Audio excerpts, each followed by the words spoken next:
फटाफट से हिंदू उत्तराधिकार अधिनियम 1956 समझ लेते हैं, जिसमें पहला सेक्शन है संक्षिप्त नाम और विस्तार, 1 से 4 तक प्रीलिमिनरी है। दूसरा है अधिनियम कब लागू होना, अधिनियम किस पे लागू होता है। तीसरा है परिभाषाएं और निर्वचन, जिसमें एग्नेट मतलब जो संबंध केवल पुरुषों से होता है एक दूसरे से, वह एग्नेट कहलाता है। और कॉग्नेट जो कि महिलाओं से संबंधित होता है, वो कॉग्नेट कहलाता है। रूढ़ि प्रथा जो कि डी में डिफाइन किया गया है, रूढ़ि प्रथा कस्टम हो गया। पूर्ण रक्त अर्ध रक्त क्या होता है? पूर्ण रक्त वो होता है कि जैसे एक ही माता पिता के जो बच्चे संतान होते हैं वो पूर्ण रक्त हो गया। और जो अर्ध रक्त होता है वो जैसे अधर्मज होते हैं वह अर्ध रक्त होते हैं। पूर्वज हो गए। वारिस हेयर जो होते हैं, हेयर अगर किसी प्रॉपर्टी संबंधित वो हेयर हो गए। निर्वसिति जो इंस्टेड निर्वसिति मतलब कोई अगर व्यक्ति बिना वसीयत करे मर जाता है वो निर्वसिति कहलाता है।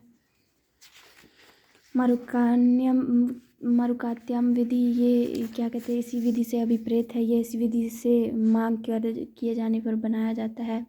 और नामुनरी लॉ ये भी है, रिलेटेड संबंधित शब्द से अभिप्रेत है। चौथा अधिनियम कब प्रभावी होगा? और निर्वसतीय उत्तराधिकार जो कि सेक्शन 5 से लेकर 29 तक में बताया गया है। निर्वसतीय उत्तराधिकार मतलब कि जब कोई आई थिंक 28 तक में बताया गया है, तो जब कोई निर्वसतीय अधिकार मतलब उत्तराधिकार जब कोई बिना वसीयत के मर जाता है तब का। पाँचवा है कि अधिनियम कुछ संपत्तियों का लागू ना। अधिनियम किस किस स्टेज में संपत्तियों का अधिकार जो है वो लागू नहीं होगा। इस अधिनियम निर्वसतीय अधिकार का अधिनियम कब लागू नहीं होगा वो सेक्शन 5 में बताया गया है। सेक्शन 6 में सामुदायिक संपत्ति का हित का न्यायगमन मतलब जो उसको बिल के द्वारा वो किया जाता है, किसके पक्ष में किया जाएगा, सामुदायिक की जो संपत्ति है वो। और उसी तरह से 7वें सेक्शन में तारवाड़ ताबिश कुटुम्ब कवरु या इल्लम की संपत्ति के हित का न्यायगमन है। 7वें में बताया गया है पुरुष की दशा में उत्तराधिकार का साधारण नियम, यह मोस्ट इंपॉर्टेंट सेक्शन है।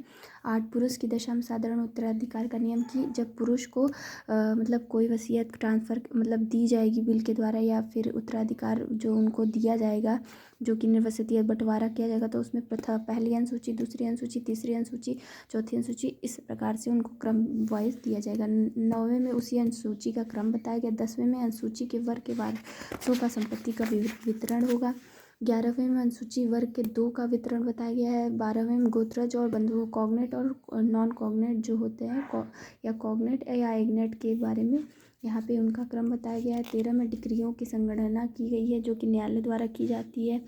तो और 14 में हिंदू नारी की संपत्ति के आवेदन 14 में हिंदू नारी के मतलब संपूर्ण एब्सोल्यूट प्रभाव होता है, एब्सोल्यूट प्रॉपर्टी की मालकिन होती है। उसकी संपत्ति का उत्तराधिकार कोई उससे छीन नहीं ले सकता जब तक वो न चाहे, वो विद्यमान है, चाहे उसको किसी भी तरीके से वो संपत्ति मिले। लेकिन कुछ दशाओं में जैसे कि 15वें में बताया गया हिंदू नारी की दशा में उत्तराधिकार के साधारण नियम, अगर हिंदू मतलब महिला जो है बिना वसीयत करे मर जाती है तो उसकी संपत्ति का जो वितरण होगा वो कैसे होगा बंटवारा, वो सेक्शन 15 में बताया गया। सेक्शन 16 में हिंदू नारी के वारसों को उत्तराधिकार के वितरण की रीति बताई गई है। 17 में मरकन में आलिसंत्यान विधि व शासित व्यक्तियों के विषय में विशेष उपबंध बताया गया है। 18 में पूर्ण रक्त और अर्ध रक्त का अधिमान प्राप्त है कि पूर्ण रक्त और अधिमान प्राप्त होगा उस संबंध सभी प्रकार वही होंगे, मतलब कि उनका अधिकार सेम होगा चाहे वो पूर्ण रक्त के हो चाहे अर्ध रक्त के हो। फिर 19 में 2 या 2 से अधिक वारिसों को उत्तराधिकार का ढंग बताया गया है, जिसमें फिर 20वां है कि अगर कोई जैसे कोख से जन्मा बच्चा नहीं है, अगर जब वो आएगा तो अस्तित्व में आएगा तब उसका अधिकार यहाँ से स्टार्ट होता है 20 सेक्शन से। 21 में समसामयिक मृत्यु के विषय की अवधारणा की गई है, जहाँ पे 2 व्यक्ति ऐसी परिस्थिति जिनमें यह अब निश्चित हो कि उनमें से कोई उत्तरजीवी रहा या नहीं है और रहा तो प्रतिकूल साबित न किया जाए, संपत्ति के द्वारा संबंधित प्रयोजन के लिए अवधारणा की जाए। कनिष्ठ जैसे कि मतलब किसी की मतलब बिना वसीयत करे मर जाता है कोई इंसान या ऐसा होता है तो उस दशा में। फिर 22 में कुछ दशाओं में संपत्ति अर्जित करने का अधिमानी अधिकार, कुछ ऐसी दशाएं हैं जिसमें संपत्ति को मतलब सर्टेन कह देते हैं, सर्टेन केसेस में उसमें संपत्ति को अर्जित करने का अधिकार होगा, ये महिला से संबंधित ही है। फिर 23 में निवास गृह के बारे में विशेष उपबंध दिया गया जो कि रिपील कर 24 भी रिपील करे। हत्या करने वाले नहीं रहते हो, अगर कोई व्यक्ति किसी अपने पिता की हत्या कर देता है तो उसे उस संपत्ति का कोई भी अंश प्राप्त नहीं होगा। 26 में संपत्ति तो वंशज निरहित नहीं होंगे।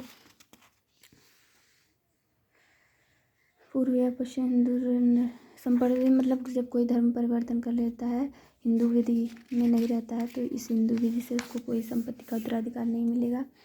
तो जैसा कि मैंने आपको बताया था कि 29 तक में है। तो उत्तराधिकार जबकि वारिस निरहित नहीं होंगे। उत्तराधिकार को अगर किसी भी डिस्क्वालिफिकेशन के अकॉर्डिंग दिया गया है तो फिर वो वारिस नहीं होंगे, और रोग या त्रुटि के कारण किसी को डिस्क्वालीफाई नहीं किया जाएगा उत्तराधिकार के संबंध में। 29 में वारिसों का अभाव, अगर जहाँ पे वारिसों का अभाव होता है वहाँ पे संपत्ति सरकार को दे दी जाती है। 30 में वसीयती उत्तराधिकार बताया गया है, जिसमें टेस्टामेंट्री सक्सेशन बताया गया है। और धन्यवाद दोस्तों।